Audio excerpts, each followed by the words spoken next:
நம்ம இப்போ ஒரு வீடியோஸ் போடுறோங்க. இப்போ நம்ம இந்த வீடியோஸை நம்மள சப்ஸ்கிரைப் பண்ணவங்க மட்டும் பார்க்காம, நெறைய பேர் இத பார்க்கணும் அப்படின்னு நம்ம நெனைக்கிறோம்ல. அப்ப அந்த நெனப்பு நடக்கணும் அப்படின்னா, ஹேஷ்டேக் கண்டிப்பா நம்ம யூஸ் பண்ணி தாங்க ஆகணும்.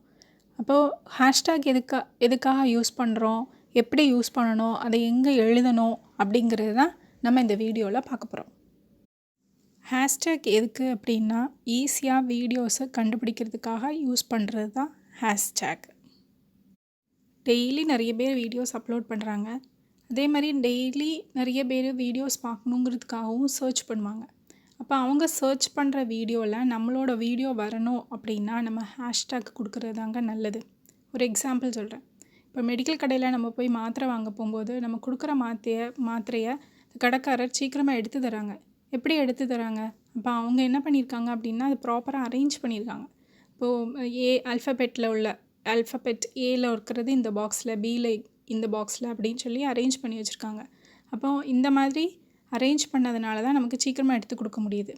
இதே மாதிரி தாங்க நம்மளோட வீடியோஸு ப்ராப்பராக ஒரு ரெகுலராக அந்த ஹேஷ்டேக் வச்சு கொடுக்கும்போது அது ஈஸியாக அந்த சர்ச் ஆப்ஷன்ஸில் நம்மளோட வீடியோஸ் போகிறதுக்கு சான்சஸ் இருக்குது. ஓகே, அப்போ இந்த ஹேஷ்டேக் எங்கே நமக்கு கொடுக்கலாம்? டைட்டில் பாக்ஸ்லேயும் கொடுக்கலாம், டிஸ்கிரிப்ஷன் பாக்ஸ்லேயும் நமக்கு ஹேஷ்டேக்கு கொடுக்கலாம். இதை எப்படி எழுதணும்? ஹேஷ்டேக்குன்னு எப்படி ரெப்ரசன்ட் பண்ணணும்? இப்போ அந்த ஹேஷ்டேக் சிம்பிள் போட்டுட்டு நமக்கு என்ன எழுதணும்னு நம்ம நினைக்கிறோமோ அது எழுதணும். For example hashtag recipes, hashtag travel, hashtag craft அப்படி நமக்கு கொடுக்கலாம்.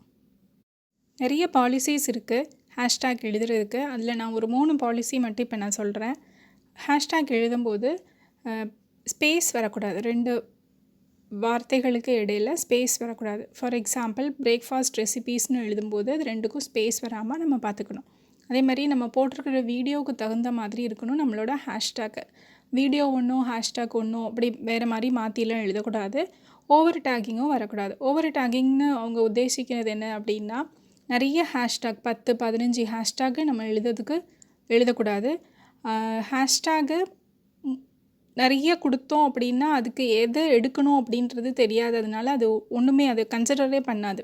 அப்போ மேக்ஸிமம் ஒரு 3 ஹேஷ்டேக்கு வித்தவுட் ஸ்பேஸில் கொடுக்கறது தான் நல்லது. இப்போ ஓரளவு உங்களுக்கு ஒரு ஐடியா கிடச்சிருக்கும் எதனால நம்ம ஹேஷ்டேக் யூஸ் பண்ணுறோம் அப்படின்னு சொல்லிட்டு. அப்போ ஹேஷ்டேக் யூஸ் பண்ணி நீங்கள் வீடியோஸ் அப்லோட் பண்ணுங்கள். தேங்க்யூ ஃபார் வாட்சிங்.